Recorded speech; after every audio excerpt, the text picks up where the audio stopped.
வணக்கம். ஓஷோ உலகம். ஓஷோ தன்னுடைய நூலில் மிக உயர்ந்த ஒரு விஷயத்தை சொல்கிறார். அது என்னன்றது இப்போ நான் சொல்கிறேன். என்ன அப்படின்னா, இந்த உலகத்தில் இருக்கக்கூடிய மனிதர்களை கட்டி ஆள வேண்டும் என்று இரு குழுவைச் சேர்ந்த மனிதர்கள் எப்போதும் நினைத்து கொண்டே இருக்கிறார்கள். அந்த இரு குழுவைச் சேர்ந்த மனிதர்கள் யார் என்றால், ஒரு குழுவில் இருப்பவர்கள் அரசியல்வாதிகள், இன்னொரு குழுவில் இருப்பவர்கள் ஆன்மீகவாதிகள். இந்த உலகத்தில் இருக்கக்கூடிய மனிதர்களை அடிமைகளாக, சிந்திக்க தெரியாதவர்களாக, தங்களுடைய ஆசைகளை நிறைவேற்றக்கூடியவர்களாக, தங்களுடைய கட்டளைகளை நிறைவேற்றக்கூடியவர்களாக, தாங்கள் கூறியதை கேட்டு செயல்படக்கூடியவர்களாக எப்போதும் வைத்திருக்க வேண்டும் என்று இந்த இரு குழுவைச் சேர்ந்த மனிதர்கள் ஆசைப்படுகிறார்கள். அரசியல்வாதிகள் எப்படி அந்த கட்சி தொண்டர்களை நடத்தி கொண்டு இருக்கிறார்கள் அப்படின்றத யோசிச்சு பாருங்கள். அவங்க உயர்ந்த ஆசனத்தில் இருப்பாங்க, உயர்ந்த சிம்மாசனத்தில் இருப்பாங்க, உயர்ந்த பதவிகளில் இருப்பாங்க. அவர்களுக்கு பின்னால் தொண்டர்களாக பதாகைகளை கையில் தூக்கி கொண்டு, வாழ்க கோஷம் போட்டுக்கொண்டு, கோடிக்கணக்கான பேர் சாலைகளில் நடந்து கொண்டு, நெற்றி வியர்வை சிந்த உங்களுடைய வாழ்க்கையை யாரோ சில மனிதர்களின் உயர்வுக்காக அர்ப்பணித்து கொண்டு, அதே பரிதாப நிலையில் எத்தனை வருடங்கள் ஆனாலும் இருந்து கொண்டே இருக்கிறீர்களே. உங்களை சிந்திக்கக்கூடிய மனிதர்களாக ஆக்க வேண்டும் என்ற எண்ணம் அவர்களுக்கு கொஞ்சம் கூட கிடையாது. நீங்கள் சிந்தித்தீர்கள் என்றால் அவர்கள் அந்த உயர்ந்த நாற்காலியில், உயர்ந்த பீடங்களில் அமரவே முடியாது. நீங்கள் அடிமைகளாக இருக்கும் வரைதான் அவர்கள் அந்த பதவிகளில் ஒட்டி கொண்டு பந்தாவாக இந்த உலகத்தில் வலம் வந்து கொண்டிருக்க முடியும்.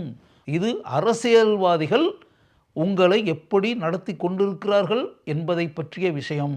இன்னொரு கோணத்தில் பார்ப்பதாக இருந்தால், ஆன்மீகவாதிகள் என்று கூறிக்கொண்டிருக்கக்கூடிய மனிதர்கள் இந்த உலகத்தில் இருக்கக்கூடிய மனிதர்களை என்ன செய்கிறார்கள்?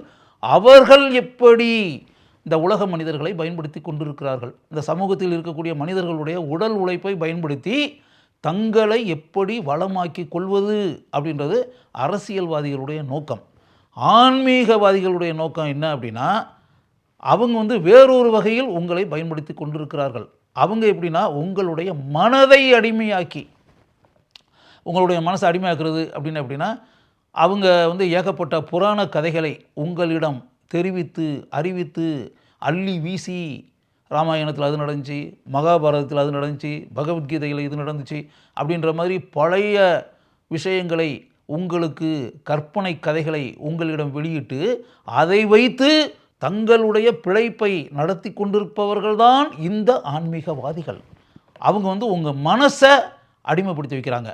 மனசுக்குள்ளே ஏகப்பட்ட கற்பனை விஷயங்களை சொல்லி உங்களுடைய மனதை தங்களை நோக்கி ஈர்த்து, மன ரீதியாக உங்களை அடிமையாக்கி, குனிந்த தலையுடன் அப்படியே அவங்க முன்னாடி போய் நிற்கிறீங்கல்ல, அவங்க உங்களை அப்படிப்பட்ட நிலையில் எப்படி உண்டாக்கி இருக்கிறார்கள், எதை வைத்து அப்படின்போது, அப்படிப்பட்ட மனிதர்களிடம் நாம் ஏன் அடிமைகளாக நின்று கொண்டு இருக்கிறோம்? அடிமைகளாக அவர்களுடைய பாதங்களில் விழக்கூடிய அளவிற்கு இவர்கள் எந்த விதத்தில் நம்மை விட உயர்ந்தவர்கள், சிறந்தவர்கள், உன்னதமானவர்கள்? நாம் அவர்களிடம் கைகட்டி நிற்கக்கூடிய அளவிற்கு அபார ஆற்றல் கொண்ட மனிதர்களா இந்த ஆன்மீக மனிதர்கள் அப்படின்றத பற்றி என்னைக்காவது நீங்கள் யோசித்து பார்த்துருக்கீங்களா?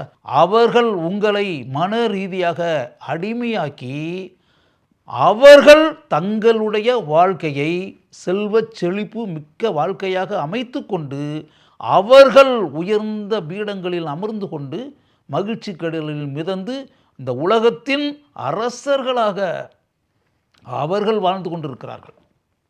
இந்த அரசியல்வாதிகள் அப்படி வாழ்ந்து கொண்டிருக்கிறார்கள். இந்த ஆன்மீக மனிதர்கள் அப்படி வாழ்ந்து கொண்டிருக்கிறார்கள். அவர்களுக்கு சேவை செய்யக்கூடிய மக்களாகிய நீங்கள் அதே நிலையில், அதே அடிமை நிலையில் எப்போதும், இதற்கு முன்னாடியும் அப்படி தான் இருந்தீங்க, இப்போவும் அப்படி தான் இருக்கீங்க, இனிமேலும் அப்படித்தான் இருப்பீர்கள். அதுக்கு காரணம் என்னென்னா, நீங்கள் உங்களை பற்றி நீங்கள் சிந்திக்கவே இல்லை. அரசியல்வாதிகளுக்கு நாம் ஏன் அடிமையாக இருக்க வேண்டும்? ஆன்மீக மனிதர்களுக்கு நாம் ஏன் அடிமையாக இருக்க வேண்டும்? அடிமையாக இருந்ததன் மூலம் பயன்பெற்றது நாமா அவர்களா? அவர்கள் நம்முடைய இரத்தத்தை குடித்து உயர்ந்த பீடங்களில் அமர்ந்திருக்கிறார்கள். அதன் மூலம் நாம் பெற்றது என்ன? நாம் நம்மை இழந்தது தான் மிச்சம். நாம் அதே நிலையில், அதே வறுமை நிலையில், அதே பிரச்சனைகளுக்கு மத்தியில் நம்முடைய வாழ்க்கையை நாம் நடத்தி கொண்டிருக்கிறோம். அவர்கள் கோடிக்கணக்கான பணத்தில் மிதந்து கொண்டு மிக சிறப்பான வாழ்க்கையை வாழ்ந்து கொண்டிருக்கிறார்கள். அப்படிப்பட்ட வாழ்க்கையை நம்மால் மனதில் கற்பனை பண்ணி கூட பார்க்க முடியுமா? நீங்கள் யோசித்து பார்க்கணும் அப்படின்றதுக்காக தான் ஓஷோ தன்னுடைய நூலில் இந்த விஷயத்தையே சொல்கிறாரு. இந்த ப்ரோக்ராம் பார்த்த பிறகாவது இதை பற்றி ஆழமாக சிந்தித்து பாருங்கள். மற்றவர்களுக்கு அடிமைகளாக இருந்து கொண்டு வாழ்க்கையில் துயரத்தை அனுபவித்து கொண்டிருக்கிறோம். இனிமேலும் அப்படிப்பட்ட துயரத்தை தரக்கூடிய நிலையில் நம்முடைய வாழ்க்கையை நாம் அமைத்து கொள்ளக்கூடாது. வாழ்க்கையை சந்தோஷமாக இனிமேலாவது நீங்கள் வாழ வேண்டும் அப்படின்னு சொல்லிட்டு ஓஷோ எப்படி ஆசைப்படுகிறாரோ அதே போல நானும் ஆசைப்படுகிறேன்.